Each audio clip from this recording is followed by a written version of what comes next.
What's up, tennis fans? Sleepy Picks here. Two kind of straightforward semifinal matches. We'll recap those and take a look at the final. Let's get started.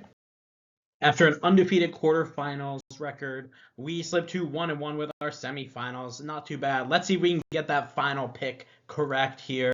Let's take a look at the matchups. Our first semifinal was between Feast and Lehecka, and this score really surprised me here. The match itself just kind of surprised me. You had Arthur Feast coming in, not being broken the entire tournament. We talked about that tough match that he had against Tommy Paul, and maybe that kind of wore him down here a little bit, but we got to give all the credit to Lehecka. He played amazing tennis today. He was just playing first strike tennis. He didn't allow Arthur Feast to get comfortable with his shots. He didn't allow Arthur Feast to set up with his forehand. It was almost the complete opposite of their previous meeting, where Feast was able to win that in straight sets, kind of dictating to the Lehecka backhand. That wasn't happening today. We saw Lehecka able to impose a little bit of a serve and volley tactic, which allowed him to just take time away from Feast, and he also just really took advantage of a lot of those weaker second serves from Feast, and maybe the second serves were a little bit weaker because of the legs of Arthur Feast having had that long match against Tommy Paul. Let's take a look at the numbers here. We have Lehecka with 6 aces. His first serve was 73%. He won 82% of those, and he won 50% of his second serve points. 4 for 10 on break points. That's pretty solid numbers there. Arthur Feast, on the other hand, 4 aces, 3 double faults. He served 66% first serves and won 61% of those. Only 39% of second serve points. And here's the big one: no break points. He didn't even get a sniff at the Lehecka serve. So that's extremely impressive. I mean, even Lehecka only 6 aces, a lot more were underturned, a lot more were just serve and volley, serve plus one type points. So really impressive showing here from Lehecka. I think Feast may be a little bit tired here, so Lehecka just really able to step on him here, and Lehecka kind of having a little bit of familiarity with that because we had Landaluce in the previous round, a very similar situation. Landaluce playing 12 hours of tournament time here, and Lehecka also able to impose that forehand, that serve and volley, and just rushing Landaluce's game here.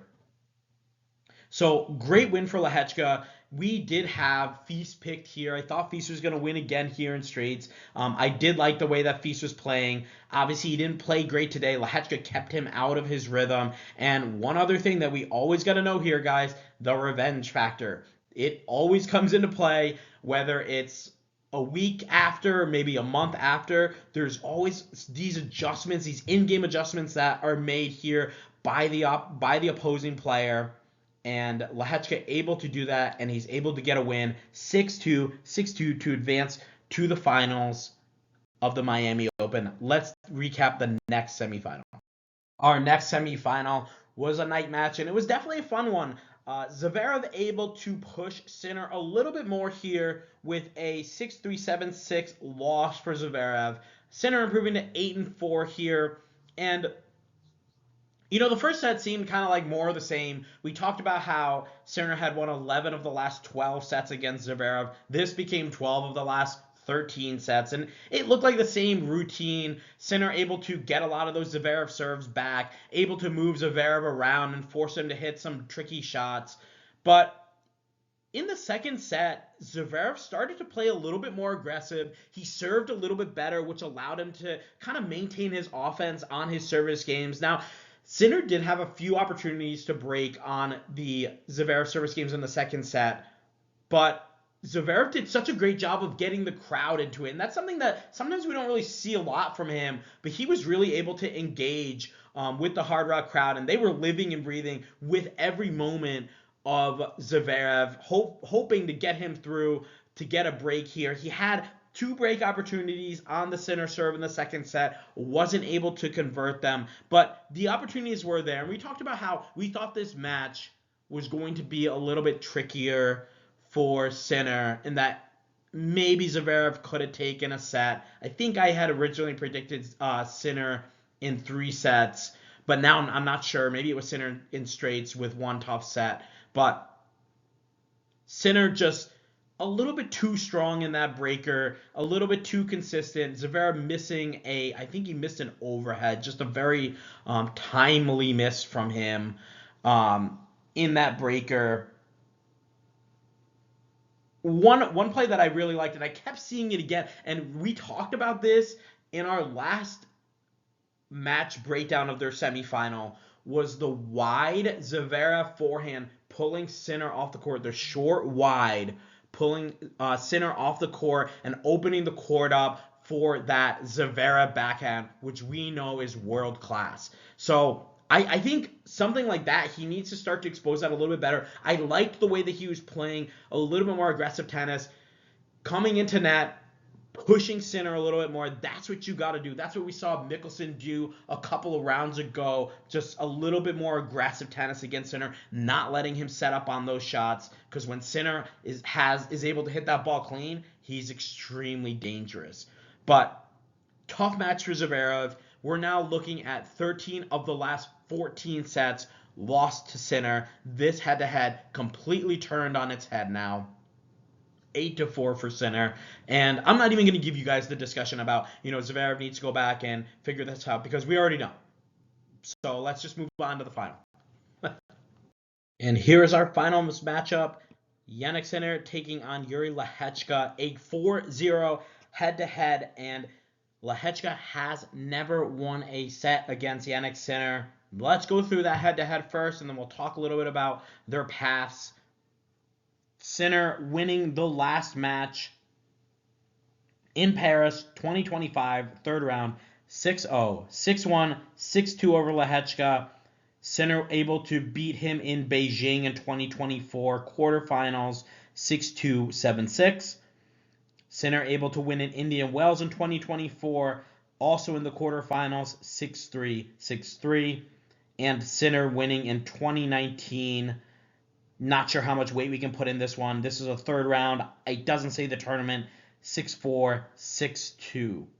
So again, that is 9 straight sets for Jannik Sinner and no sets for Lehecka.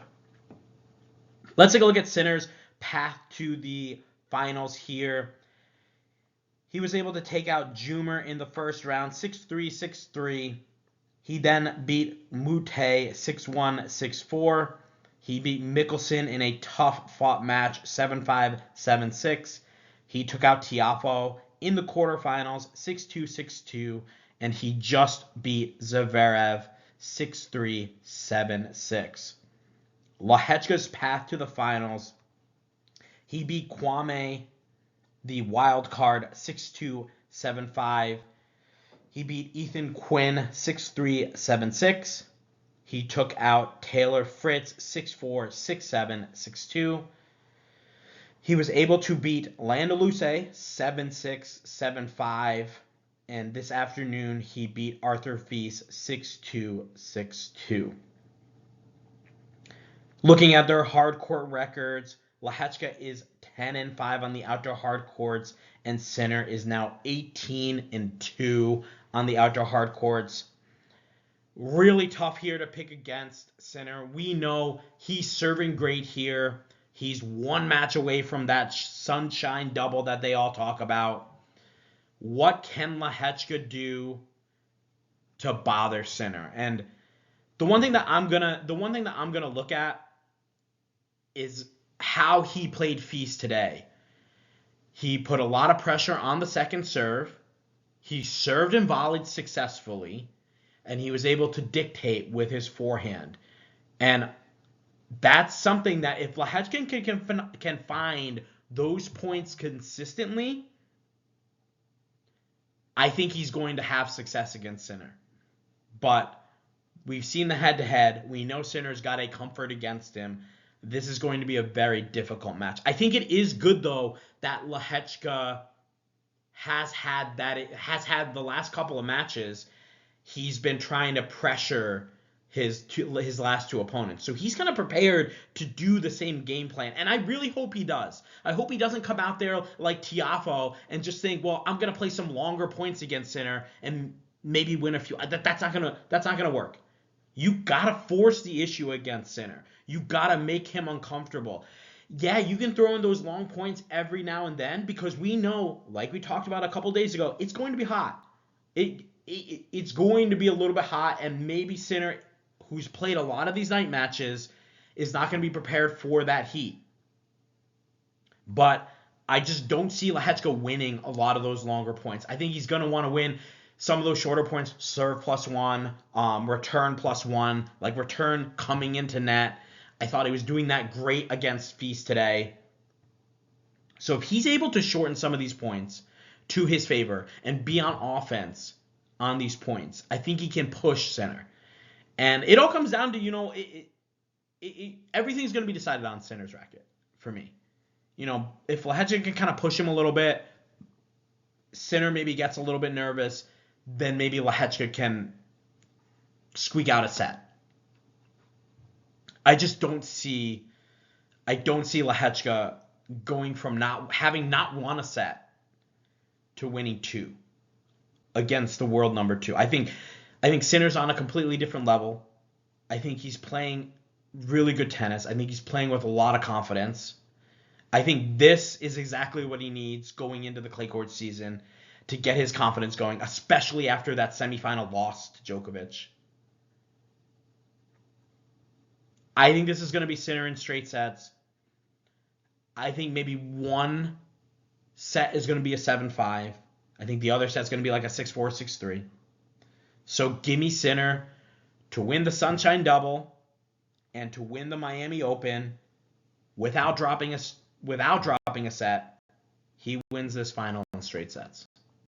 Thanks again for watching, guys. Make sure you like and subscribe. Share your picks in the comments. Share the video. This wraps up our Miami Open and Indian Wells back-to-back tournaments. The tournaments we've been waiting for so long. Our own March Madness.